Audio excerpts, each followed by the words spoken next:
The Zen master, Munan, had only one successor. His name was Shoju. After Shoju had completed his study of Zen, Munan called him into his room and said, "I'm getting old, and as far as I know, you're the only one who will carry on this teaching. Here is a book.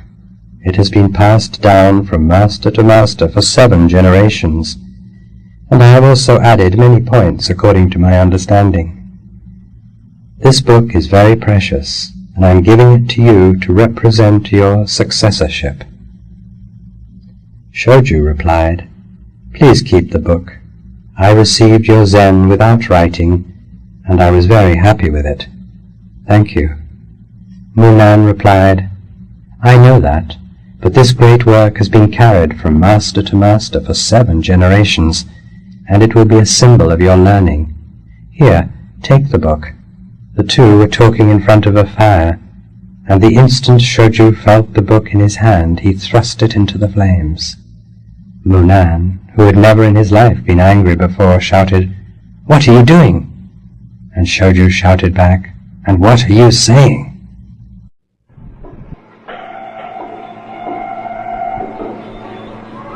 All books are dead, and that is how it should be. They cannot be alive.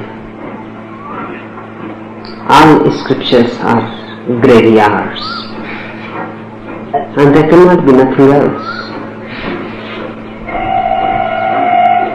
The word, the moment it is uttered, goes down. Unuttered, it is okay. Uttered, it is falsified. By the very utterance, truth cannot be said, cannot be written, cannot be indicated in any way. If it can be said, then you will attain to truth just by hearing it. If it can be written, you will attain to truth just by reading it. If it can be indicated, then you will attain to truth just by mere indication. This is not possible. There is no way to transfer truth to you. There exists no bridge. It cannot be given. It cannot be communicated.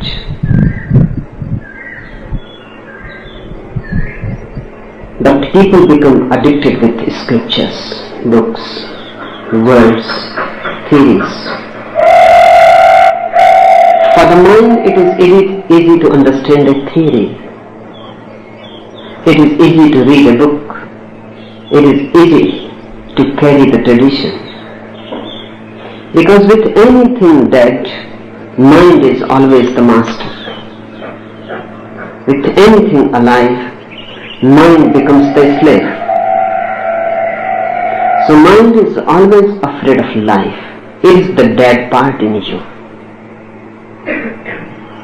Just as I said that hairs, nails are dead part of your body, the part that has died already, and the body is throwing it out. Mind is the dead part of your consciousness.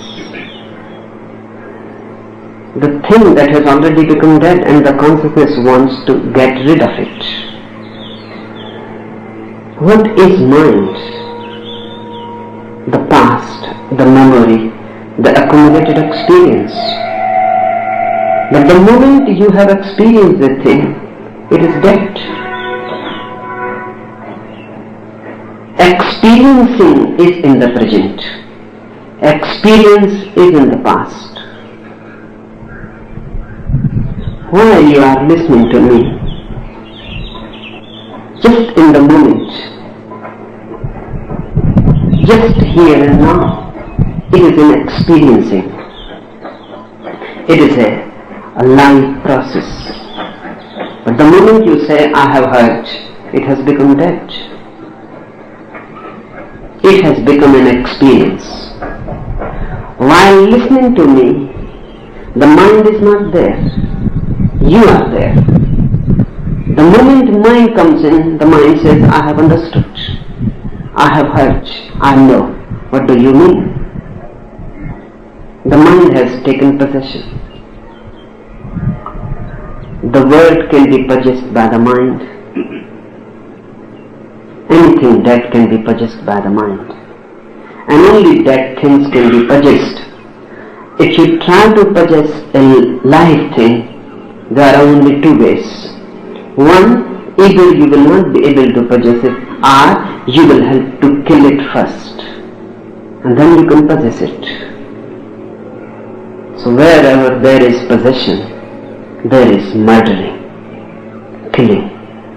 If you love a person, love in itself is an experiencing, a moment-to-moment flow, with no past being carried.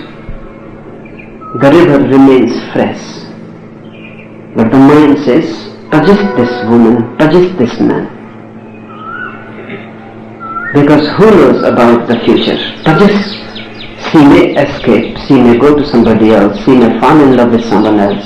Possess her and block all the ways of escape, close all the doors. So she remains always yours. Mind has entered. Now this woman will be killed. Now this man will be murdered.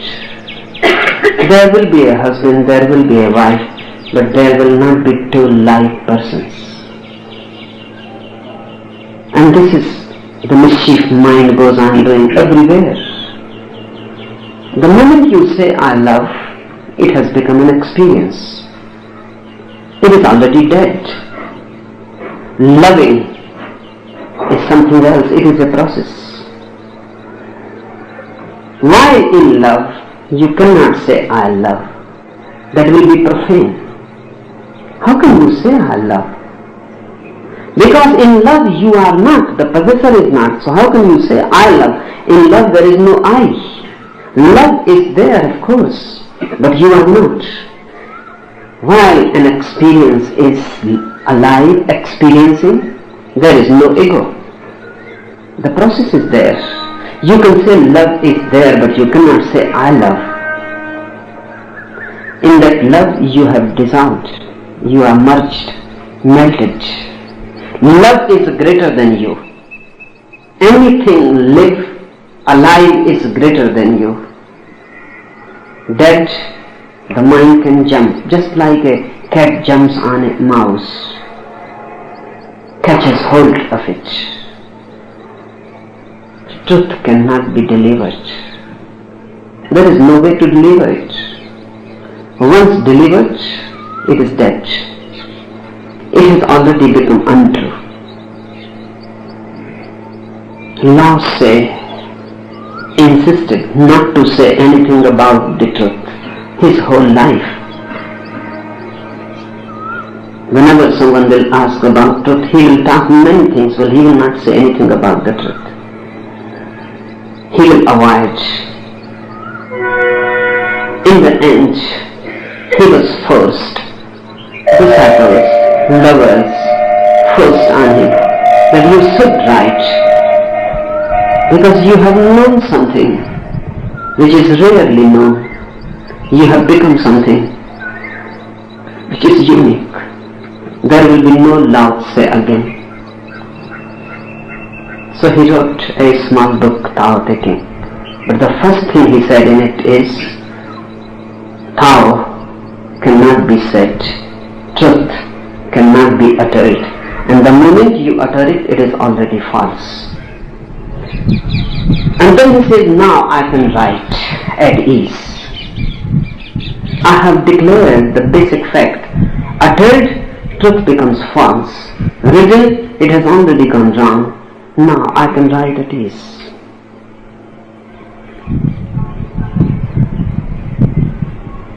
Why the word is false?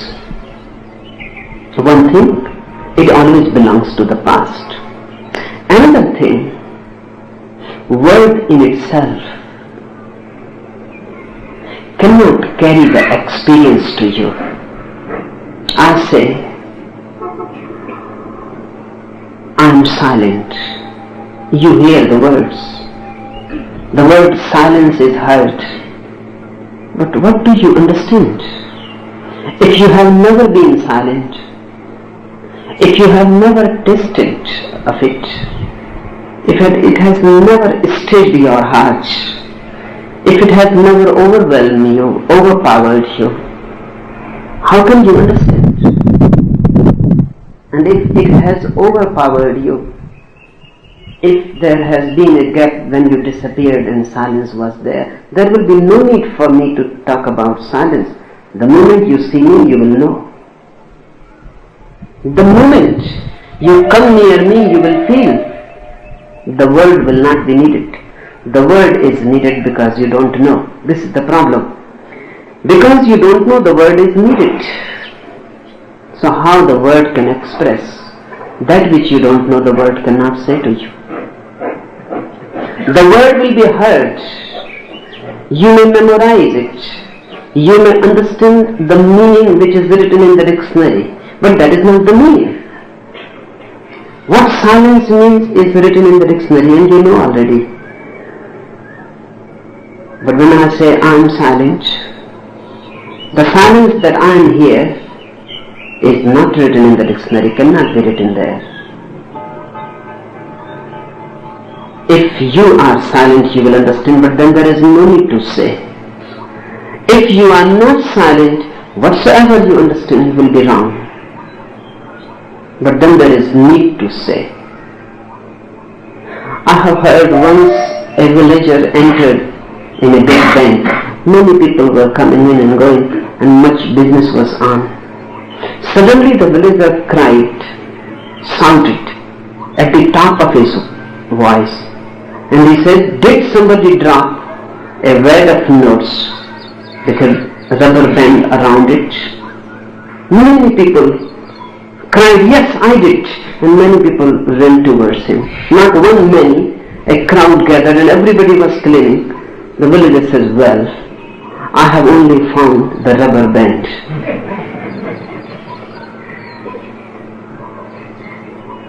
Whenever I say truth, whenever I say silence, you will only find the rubber band. The notes will be missing. The word will reach to you, but not with the weight of notes. Those notes will be left behind. They are in my heart. The word will reach. It is just a rubber band. It may have been around the notes, but still it is just a rubber band.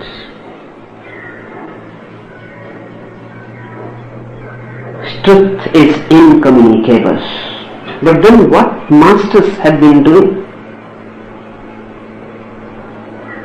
They seem to be involved in an absurd activity. Yes, that's right. They are trying to say something which cannot be said. And they are indicating something which cannot be indicated. And they are trying to communicate something which has never been communicated and will never be communicated. And what they are doing, their whole effort is absurd. But still, there is something in their effort, their compassion. Knowing well that I cannot say that which I want to say. The easiest course is I should remain silent. Because if I know it cannot be said, then why bother? You cannot understand the word, but will you be able to understand my silence? So it is a choice between two events. It is better I should remain silent, that will be more consistent. It cannot be said I should remain silent, but will you be able to understand silence? The word you may not be able to understand, but you can hear it. Some possibility is open.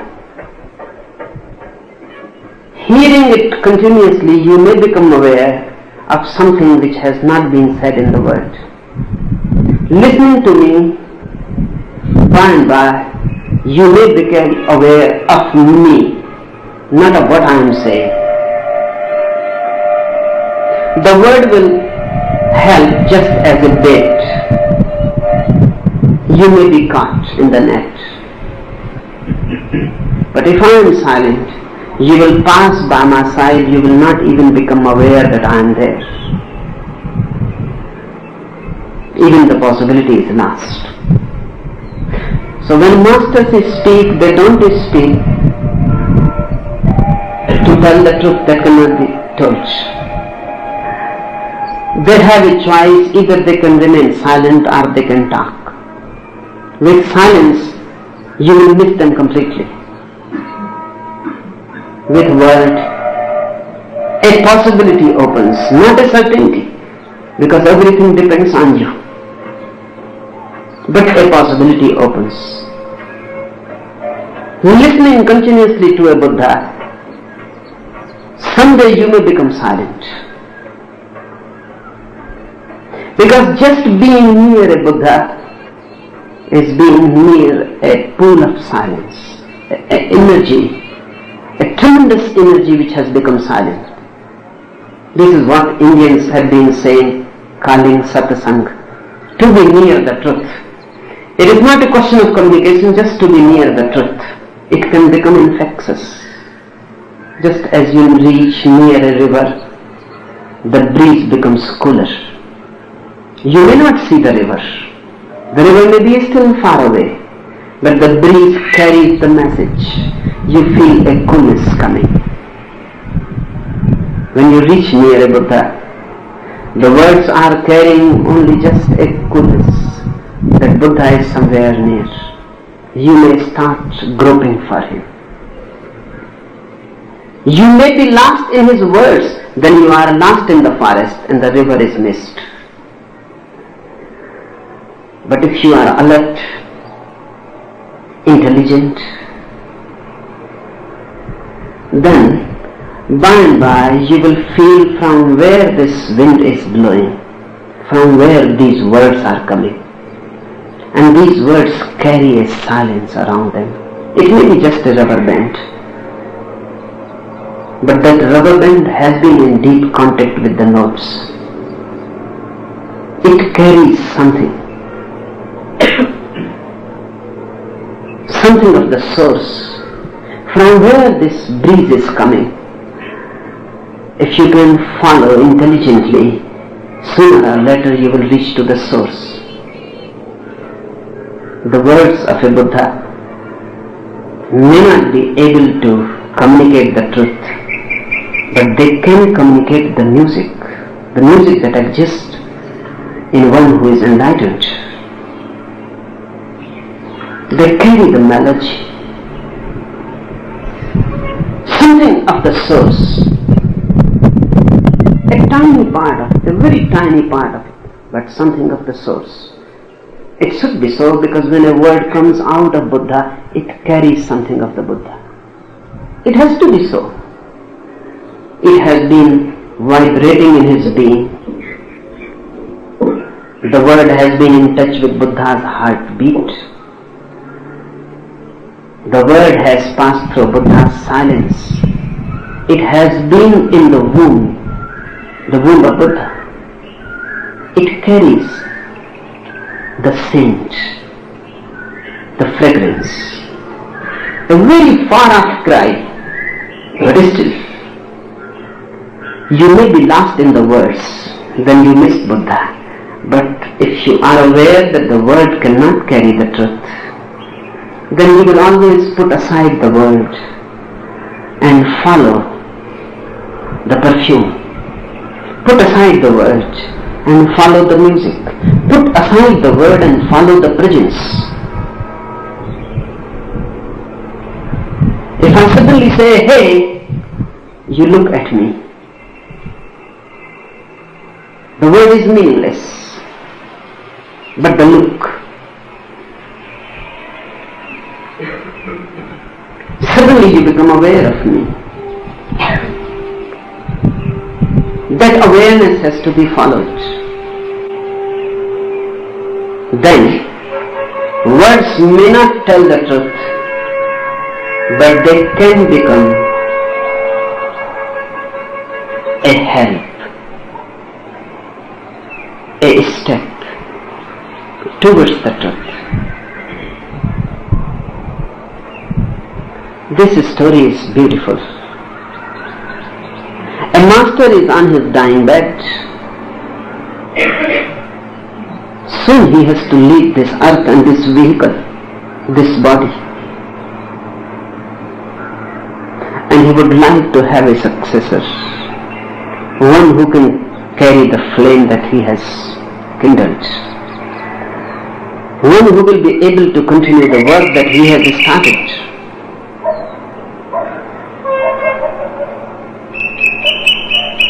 He chooses a disciple. He calls him near and he says to him that you are the most capable of those who are around me, and you are going to be my successor. You will have to continue this work. For 7 generations, a book has been passed from one master to another disciple who was going to be the successor. I received this book from my master, and I give you this book to you. This is very precious, a unique treasury. 7 enlightened persons have noted down their experience of truth in it, and I have also added few of my own understandings in it. Preserve it, don't lose it, don't it be lost.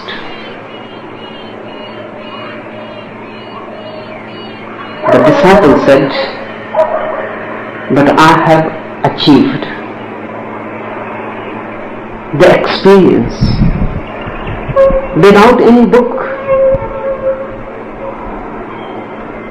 and I am happy and blissful, and I am not a little bit dissatisfied. So why add this burden to me? Why give an unnecessary responsibility to me? I have already experienced the truth and the book was not needed, so it is unnecessary.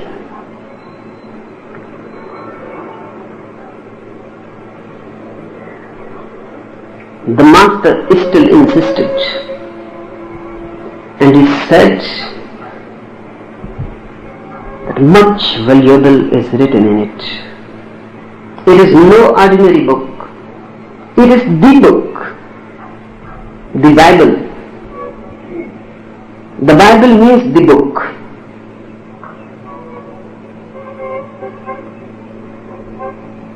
And 7 generations of enlightened people. So don't be sacrilegious. Pay respect to this book and keep it and hand over it to your successor. By giving this book to you, I certify this book is just a representation that you are my successor. The master gave the book to the disciple. It must have been a cold night. The fire was burning. From one hand the disciple received the book, and in the same instant he thrust it into the fire. The master shouted, who has never been angry in his life, that what are you doing? And the disciple shouted even louder than the master, that what are you saying? This is beautiful. The master must have died peacefully. This was the right man. The book had to be thrust into fire. This disciple would have missed. If he had kept the book, he would have missed. Then he was not the successor. Because you can keep the book only when the thing has not happened to you. Otherwise, who is bothered about the words when the truth is with you?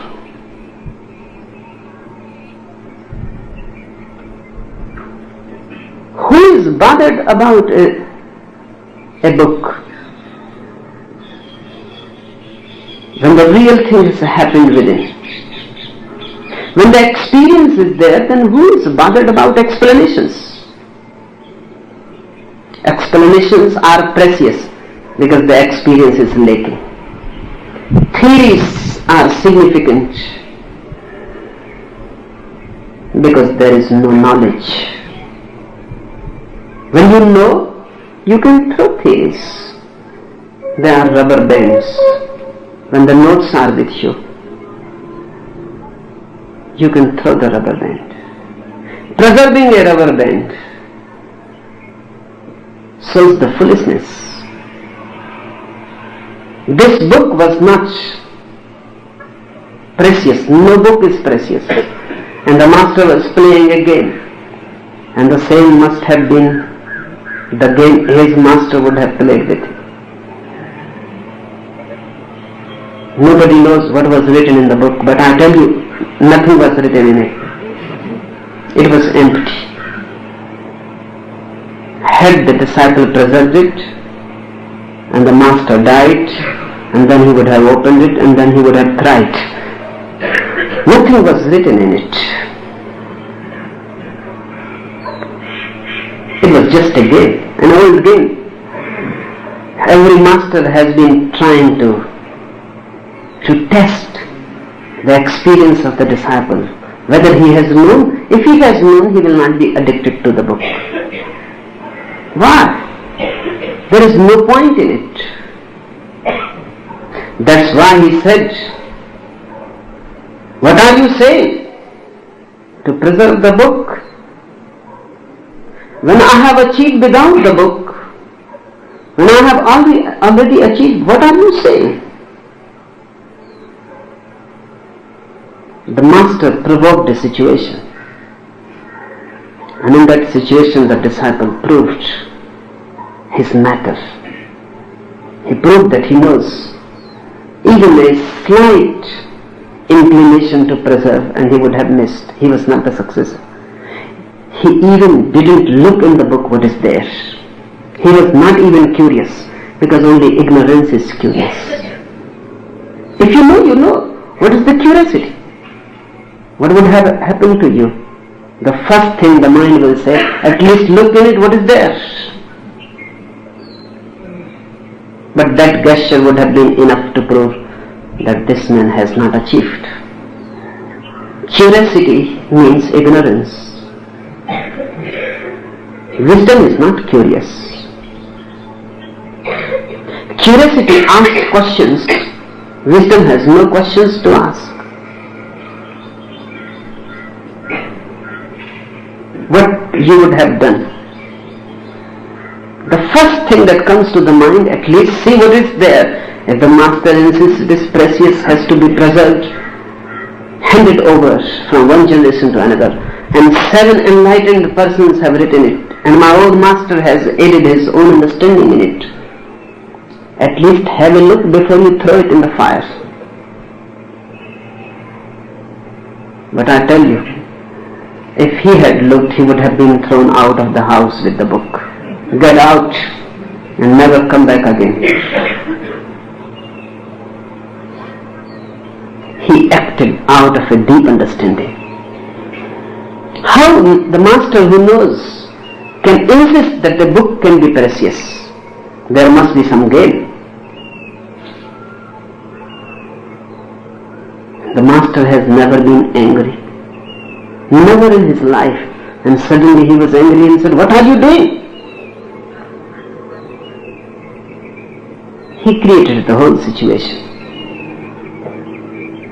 In this anger, the disciple may have yielded. May have said, I have done something wrong. Forgive me. The mind may have come and thought that I have done something wrong. The master may not appoint me a successor now. That's how the mind functions. If the master is so angry, it means I have done something wrong. And I may miss the successorhood. And I was going to be the chief. I was going to be the master of the monastery. And millions would have followed me. and thousands would have been my disciples. And I have done something wrong. A man who has never been angry is angry, shouting. If you were there, you would have touched the feet of the Master and said, "Forgive me, but appoint me." The disciple said, "What are you saying?" If the Master can play anger, the disciple can also play. But this can happen only when both know. He answered in the right coin. He answered rightly. The Master was satisfied. This is the man. He became the successor. He was the successor.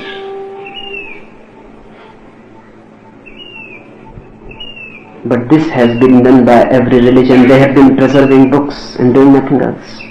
Christians preserve their Bible. Mohammedans preserve their Quran. Hindus preserve their Gita. And they have missed. They are not the successors. Mohammedans does not belong to Muhammad. Cannot belong. The Quran must have been in fire if they belonged. Christians don't know anything about Christ because they preserve Bible. And Hindus have no understanding of Krishna because of this Gita. They go on carrying the burden. All the Vedas and all the Bibles and all the Qurans are for those who don't understand. They carry the burden and the burden becomes so much, they are crushed under it. They are not freed through it. They become slaves through it. A religious person is always beyond the book. A religious consciousness is never addicted with the words and the verbal. The whole thing is childish.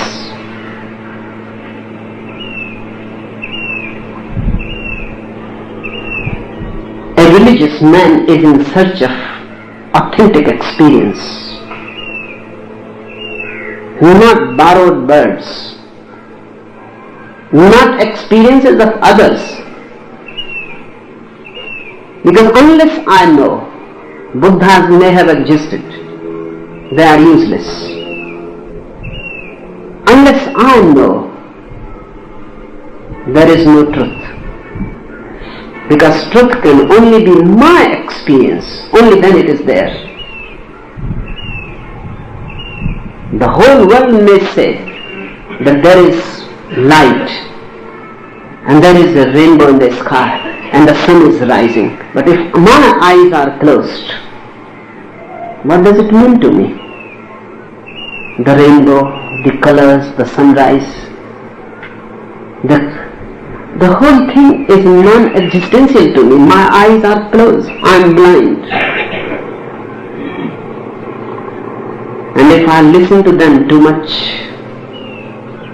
and if I start believing in them too much, and if I borrow their words, and I also start talking about the rainbow that I have not seen, about colors which I cannot see, about the sunrise which is not my experience, I am made lost in the forest of words. It is better to say that I am blind and I don't know any colors and I don't know any light. Unless my eyes open, there is no sun and there can be no sunrise. Insist so that you can work upon your eyes. Don't carry the books. They talk about rainbows seen by others. They talk about sunrises experienced by others. Don't carry the borrowed God when you can encounter Him directly, immediately. Why create barriers of books between you and Him? Burn the books. That is the message. Throw them in the fire. That doesn't mean that go and throw your Gita in the fire. That will not be of much help. Because if a Gita cannot help towards truth, how burning a Gita can be helpful?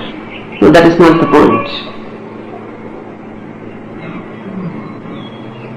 You can throw all the books and you can remain addicted to theories, doctrines. When I say burn the books, I say burn the mind, drop the mind. Don't be verbal. Seek authentic experience. But your inquiry may have arisen out of the books. That's the problem.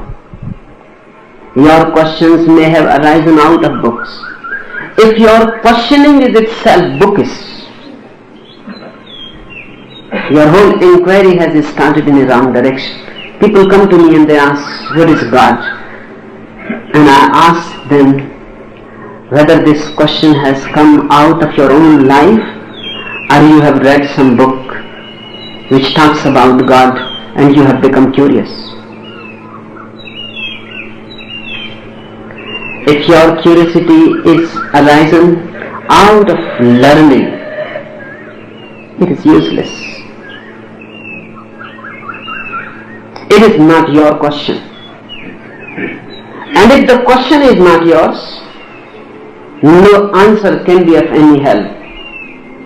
When the basic thing is borrowed, even the question is borrowed. You will go on borrowing the answers.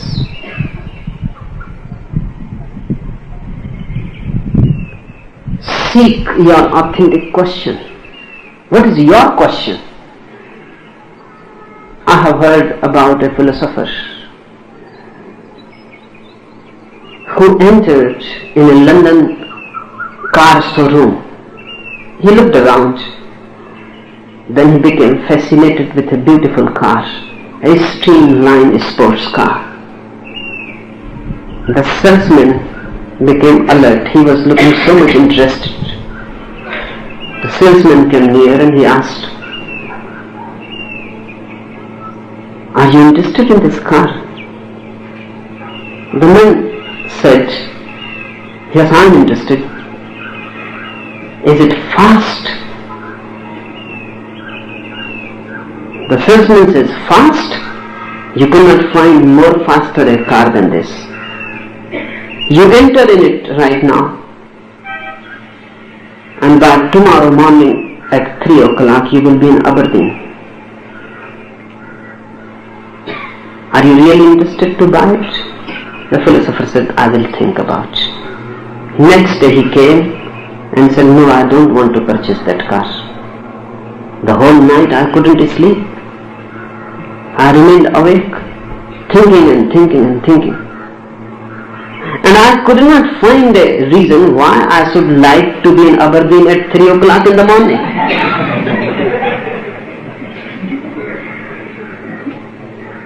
Whenever you read a book, ask, inquire, for what reason you would like to be in Aberdeen at 3 o'clock in the morning. You read a book, you read something about God, you read something about moksha, you read something about the soul, you read something about bliss, you become fascinated. And words of those who know are really fascinating. You forget completely for what reason you would like to encounter God. Just by reading a man, just by reading a book, if you read Jesus, you will be fascinated. Because this man is drunk with God. His every word is alcoholic.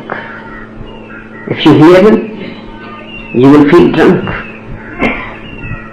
But close Bible, escape from this Jesus brute. Whether this is your inquiry or this man has sold his inquiry to you. Another's inquiry, then your whole search goes false. The first thing to remember is Your question must be yours. And then, second thing is to remember the answers must be yours.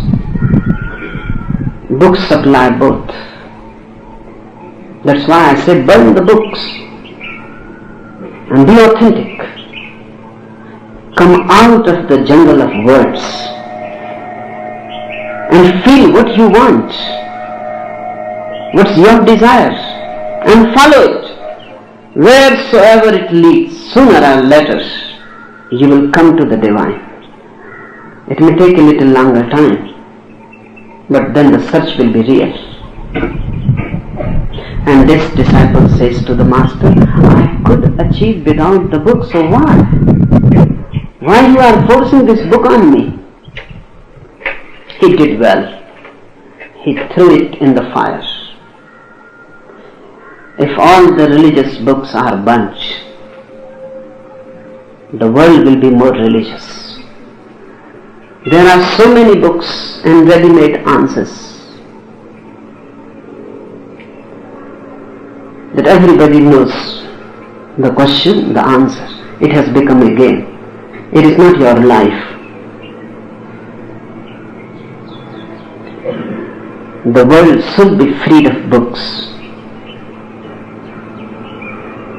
should be freed of all ideals, should be freed of all borrowed inquiries. Every man should start feeling his own heartbeat, his own pulse, where it leads, what it desires. What is my question?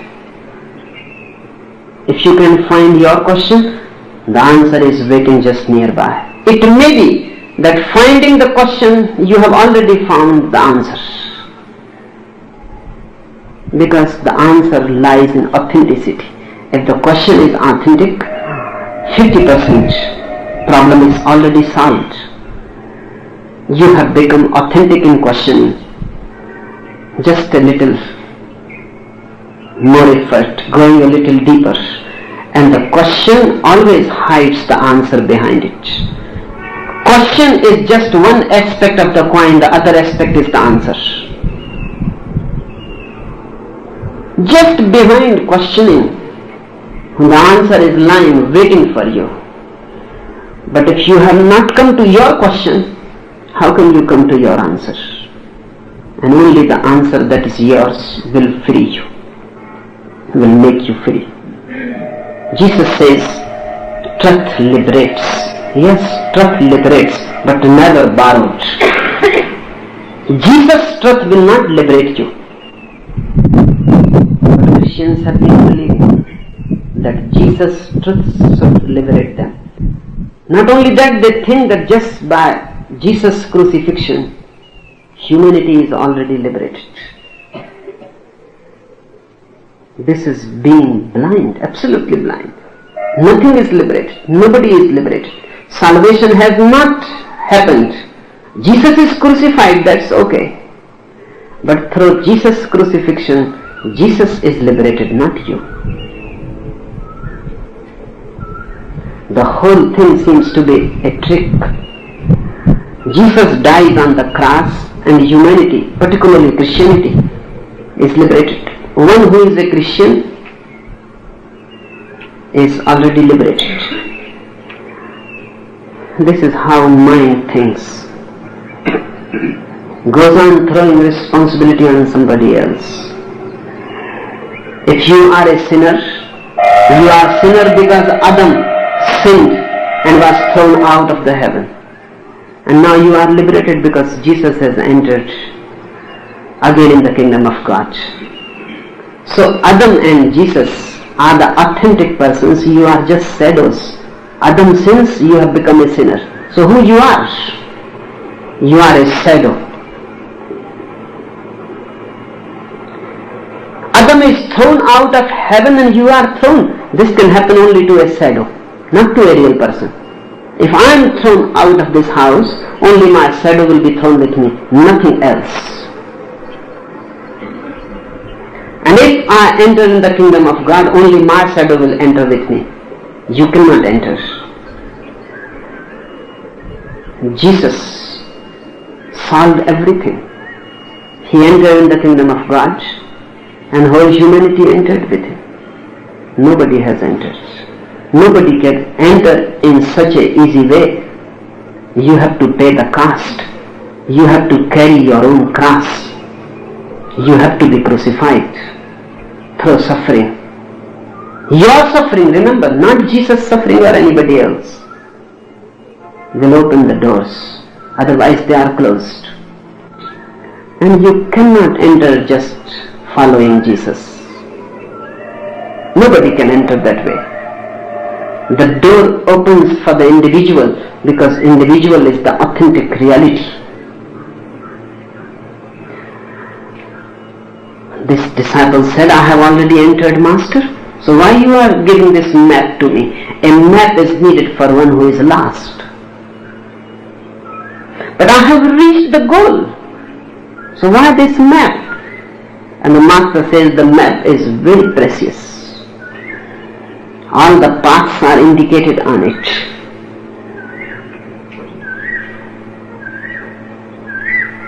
If the disciple has hesitated for a single moment, the Master's penetrating eyes were searching in his heart. Whether he hesitates, whether he says, okay, maybe the Master is right and the map is precious. But what a man need a map for when he has reached the goal? When he threw the book in the fire, he threw the map.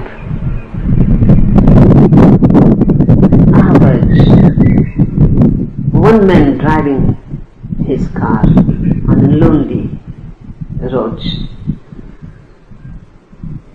suspected that he has missed the path, suspected that he is moving in some wrong direction. He saw a beggar walking. He stopped his car and asked the beggar, does this road lead to Delhi? The beggar said, I don't know.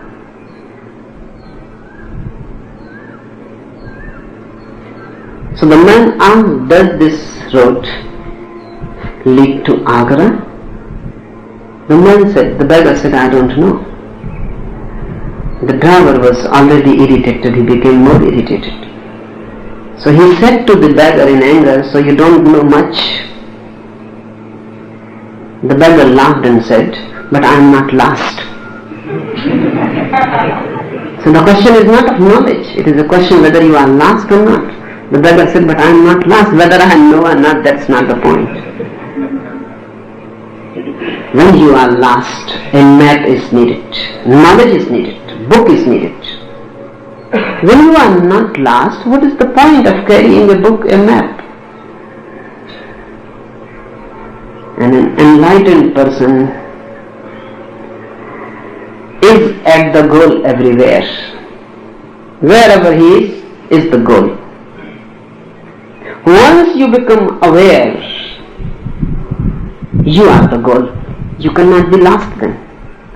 The beggar is not lost. Why? Because he is not going to Delhi. He is not going to Agra. He is not going anywhere. Wherever he reaches, that is the goal. He is not lost because he is not moving in a direction. He is not lost because there is no desired goal. This disciple throws the map because there is no goal. He is the goal now. Wherever he is at peace, at home. There is no desire and no motivation. The future has disappeared. This moment is enough. Throw all the maps. Because you are the goal. Maps can help if the goal is somewhere else. Maps cannot help if you are the goal. They may even distract you. Because when you look at a map, you cannot look at yourself. Books cannot help because you are the truth. And there is no book where you are written. That book is you. no other book. Here you are written in this book which you are. You have to be deciphered. And if you are wrong, all books that you carry will go wrong. And all maps you carry will go wrong and will indicate wrongly. Because who will read those books? And who will follow the instructions indicated in the map?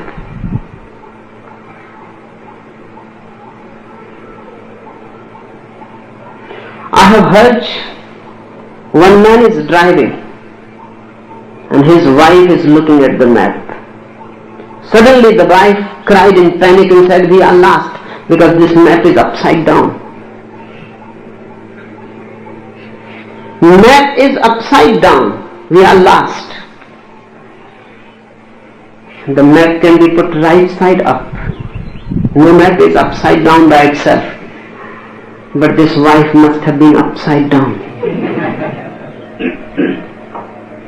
If you are upside down, all the books you will read will go upside down. If you are disturbed, you will be reflected in your Quran, in your Bible, in your Gita. If you are mad, your interpretations of Veda will be mad. If you are afraid, then you will read fear wherever you go, whatsoever you do. Your doing will come out of you, your interpretation will come out of you, and you are wrong. So a master is not interested in giving you a right book. There are none. No right books exist. Only right people and wrong people. Right persons and wrong persons. So a real master is interested in putting you right side up. A master is interested in changing you, the person, not interested in giving you a book. That's why the disciples said, "What are you saying? Such a nonsense things you have never said. You have gone mad. That preserve the book, it is precious." No book is precious. Only the person is precious. But when you don't know your value, you think the book is precious.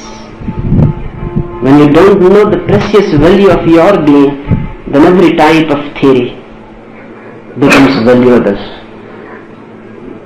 Words are valuable because you have not known the value of the being. Anything more with it?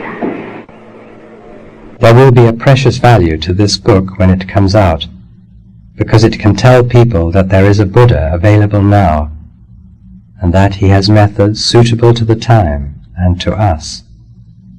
But one of the questions which has arisen here, and will certainly arise in the West, is, how do I know I need a master? Yes, this book is going to be very precious. Preserve it.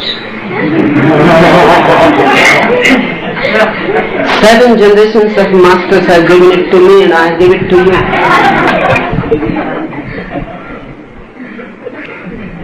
Now it depends what you do.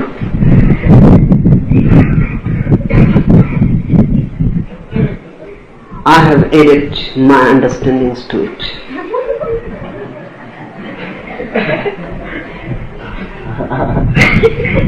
As far as I am concerned, I am giving you this book just to throw in the fire.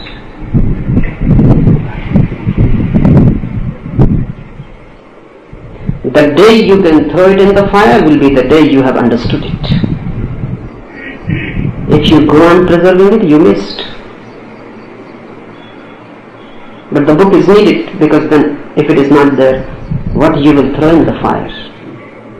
It is needed. Try to preserve it. It is very precious.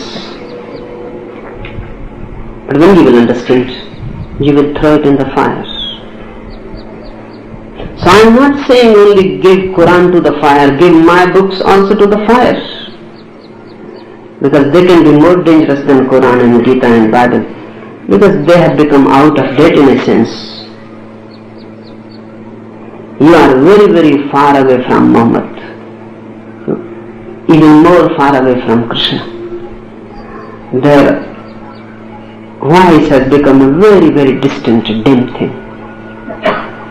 My voice is near to you. It is immediate. It is direct. It may become a greater present for you. It is more alive right now. It can capture you. It can become more a burden. If a living master can free you, a living master can become more a prison also. It depends. There are directions in it. It is a map into the world of consciousness,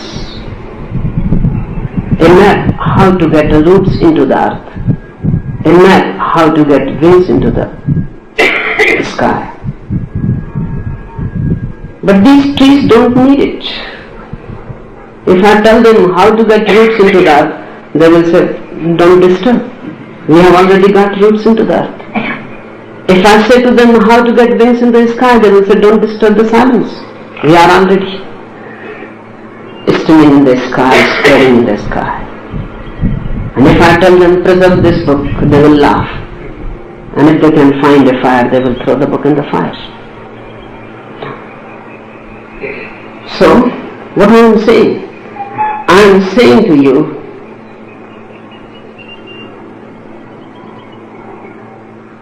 to get roots and throw the maps, to get wings and throw the maps.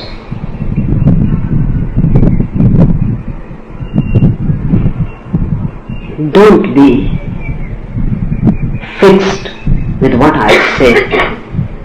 Don't get obsessed with what I say. Put the words aside and look at me. And that is what I hope one day you will be able to say to me, that if I say, preserve this book, you will be able to shout at me and say, what are you saying? Have you gone mad? But you can say that without reaching the point where it becomes meaningful. But you cannot deceive me. You can throw the book in the fire without throwing the attachment into the fire. Then you are imitating. Imitation won't help. Now Buddhas have existed on the earth. Their disciples have existed. Everything has happened whatsoever can happen. And everything is written. You can decide. You can imitate. But imitation won't help. It happened once. A man came to a Zen master.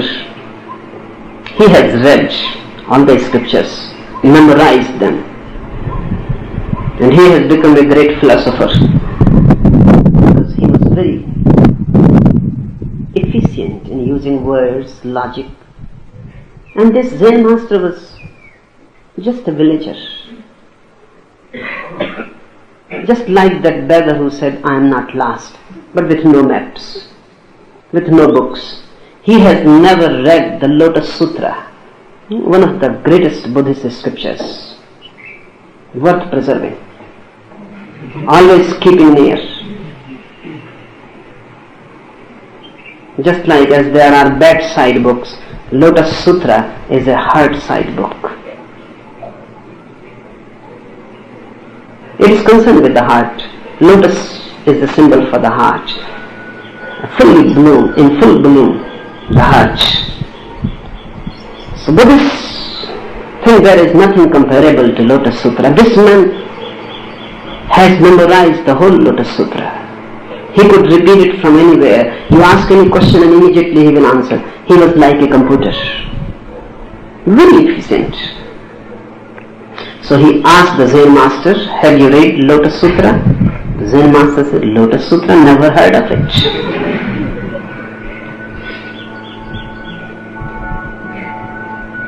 The man, the Pandit, the scholar said, never heard of it? And And people think you have become enlightened.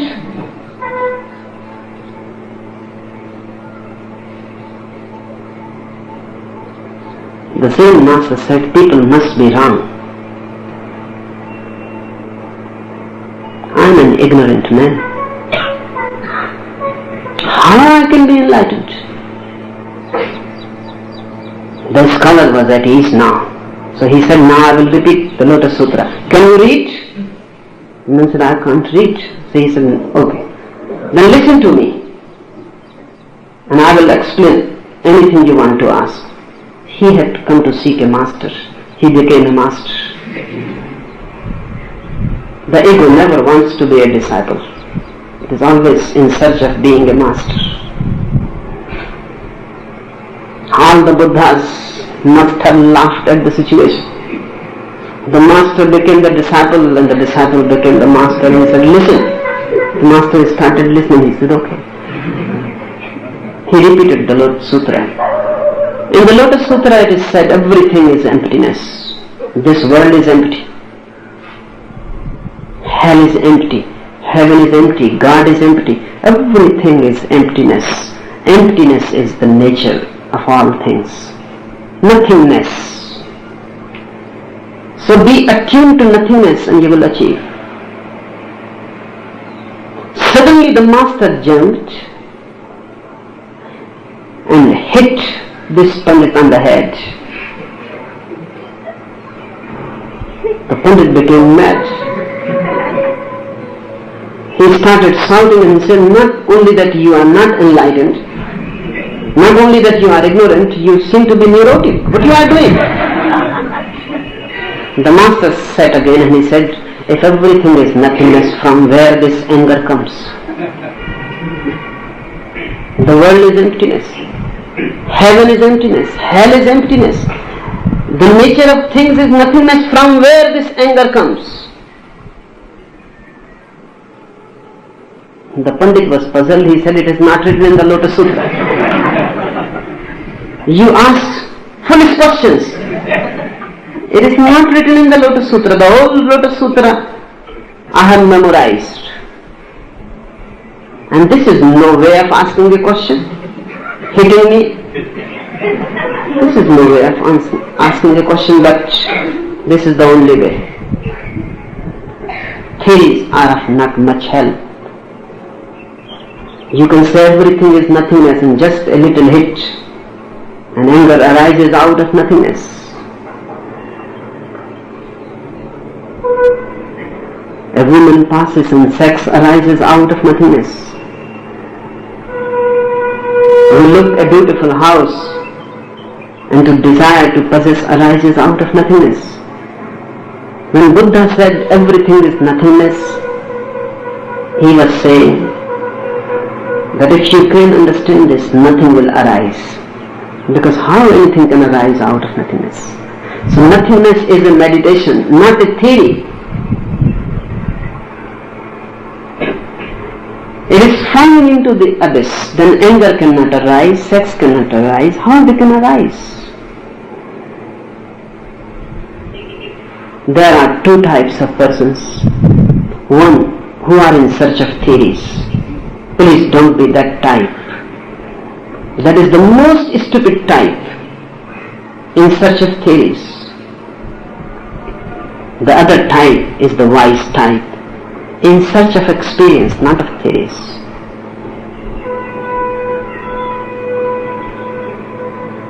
This book, whatsoever I am saying, can become a theory for you. Then you missed. It can become a thirst, a hunger, a deep urge to experience. You got the point.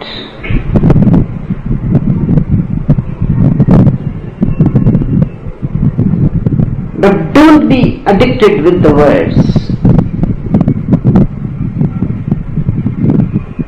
Don't carry the container. Remember the content. And when that disciple threw the book in the fire, he was throwing the container. Content was preserved in his heart. And the master was happy that this man has understood. The container has to be thrown and the content preserved.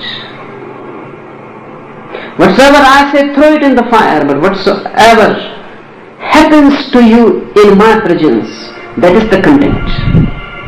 Preserve it, that is precious. But there is no need to preserve it. If it happens, you will preserve it. If you know it is preserved, and there is no way to throw it in the fire, only books can be thrown, truths cannot be thrown in the fire. That's why the disciples shouted, what are you saying? Can a precious thing be thrown in the fire? And can a precious thing be burnt in the fire? And if the fire can burn your book, what type of preciousness it is? What type of truth is this? If the fire can burn the truth, it is not worth preserving. That which cannot be burnt, that which cannot be dead, even through fire it will come more alive, more pure. That is the truth. That's why I said throw the Bible in the fire. Not that I am against the Bible, against the containers. The content cannot be thrown. The container is the Lotus Sutra. The content is in your lotus, that is your heart. Anything more? A lot of people say they can't really let themselves go in meditation because of the physical pain, because of bumping into each other and falling down. They feel this may be some sort of excuse for not really letting go. Could you talk to us about this physical aspect? A child can fall, but he will not feel hurt. A drunkard walking on the street falls, but his body is preserved. His bones are not fractured. What is happening? The real thing is not the other bumping in you. The real thing is your resistance. You are afraid the other may bump in you. You are resisting the whole time. Somebody may not bump in you. You are afraid. Fear closes you. You become stiff. And if then somebody bumps in you, that stiffness is hurt. Not you. But you feel that you are hurt.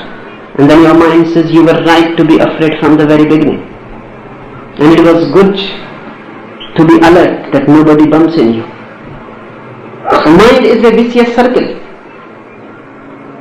It gives you an idea, and because of that idea certain things happen. Then that idea becomes more fixed. Then you are more afraid. Then you are constantly in fear. How you will do meditation? In Japan, they have a science of wrestling they call judo or jiu-jitsu. And the whole science consists of a very meditative thing. The judo wrestler learns how not to resist. When somebody attacks you, you have to absorb his energy, not resist. As if he is giving energy to you. Absorb his energy. Don't resist. He is not the enemy, he is the friend coming to you. And when he hits you by his hand or his fist, much energy is released from his fist. Soon he will be exhausted. Absorb the energy that is released from his fist. When he is exhausted, just by absorbing his energy, you will feel more strong, stronger than ever. But you resist, you shrink, you become stiff, so that you may not be hurt. Then his energy and your energy clash. In that clash, pain happens. It is you. In meditation, remember this. If somebody bumps in you, absorb his energy. And now, a meditative person bumping in you, you are lucky. He is releasing beautiful energy. A meditative energy coming out of him. Absorb it. Feel happy. Feel thankful and start jumping again. Don't be stiff. Don't resist. He was sharing his energy to you unknowingly. Share it.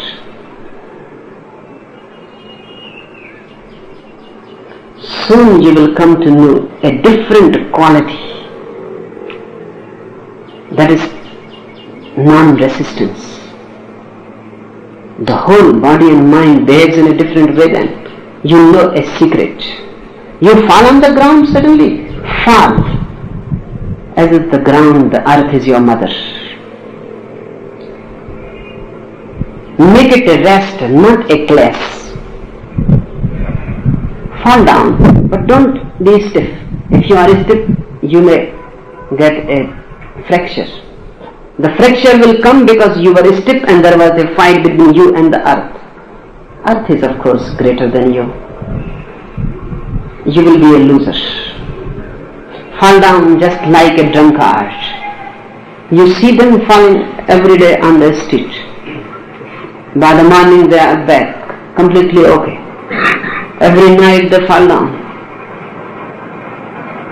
And never their bones are fractured. These drunkards know a certain secret you don't know. What they know? They fall without any consciousness on their part.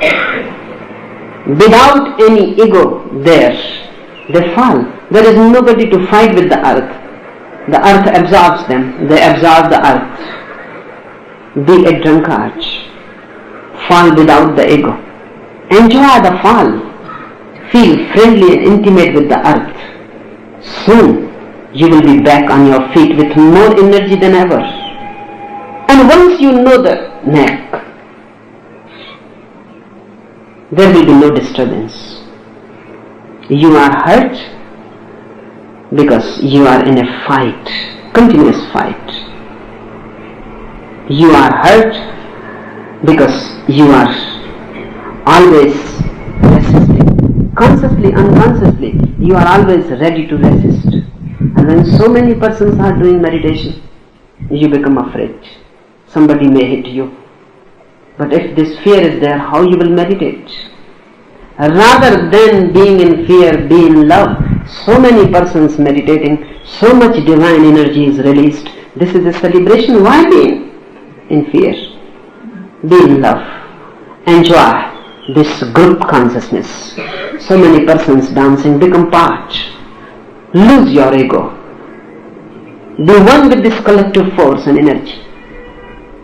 It will be difficult in the beginning. It is because many lives fixed attitude of resistance. But someday you will become aware. Someday a gap will be created and you will see. And one experience will do. If you someday fall on the earth and there is no hurt, and you feel beautiful, you have come to know a secret. You have stumbled upon the key. Now this key can be used on many locks. It is a master key. Whenever someone comes to fight with you, absorb him. When someone insults you, absorb him and see his insult becomes a flower. He is releasing energy because when someone insults you, he is throwing energy. He is foolish, stupid. You absorb his energy. Thank him and go back and see what happens. When someone is ready to fight, you simply allow him to hit you. Be as if you are not there and he is fighting in emptiness, and allow him. Don't resist. Once you come to know, and there is no other way, just by saying by me will not do. It is an art, it is not a science. Science can be explained. Art has to be experienced. It is just like swimming. If you say to a non-swimmer that there is nothing to it, you just take a jump, start throwing your hands, you will say, what are you saying? This will be a suicide. How can you explain to a non-swimmer that swimming is beautiful? The most beautiful experience of any that the body can give to you. Such a flowing experience, such oneness with the river. The whole body, every fiber of it, every cell alive. The water is life, because all life arises out of water. Water is vital. In your body, you are 85% water. So 85% water, liquid, meeting with a big river or the ocean. You have come to the original source of vitality. But you cannot explain to anyone who is a non-swimmer. It is not a science. You have to take him by and by. In the beginning, shallow water, so he becomes confident. Then by and by, towards deeper. In the beginning, he will be awkward. He will be afraid. He will be fighting with the river, afraid that the river may drown.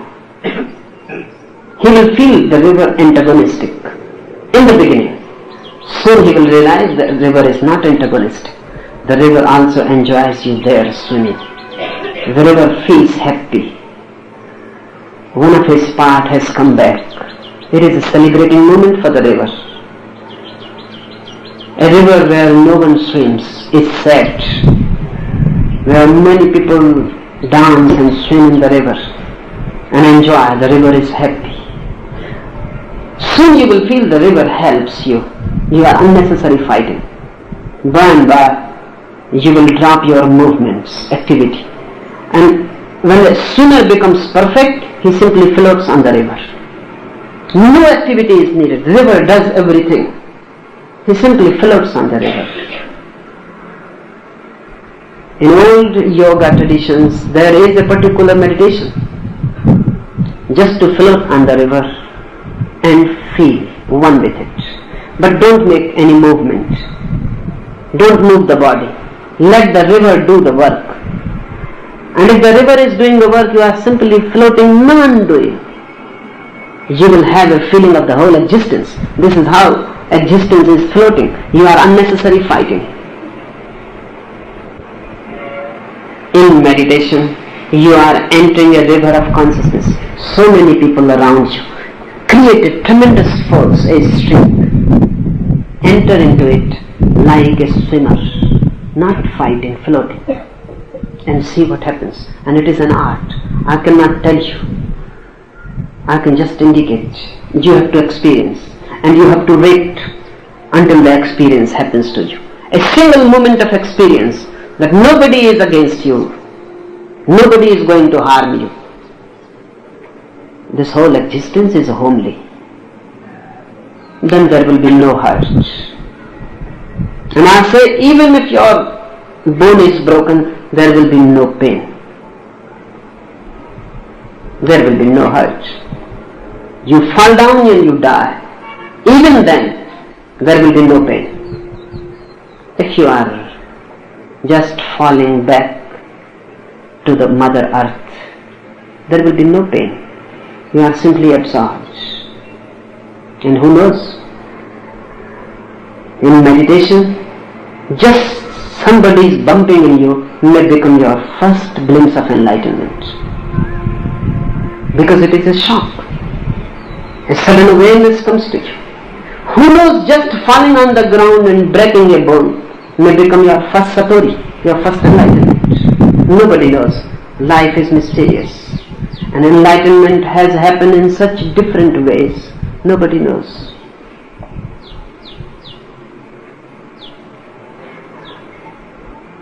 Do it in love.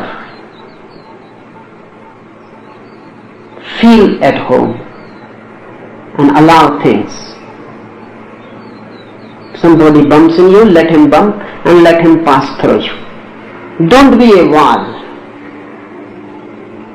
Don't come in his way. Allow him to pass. Be porous.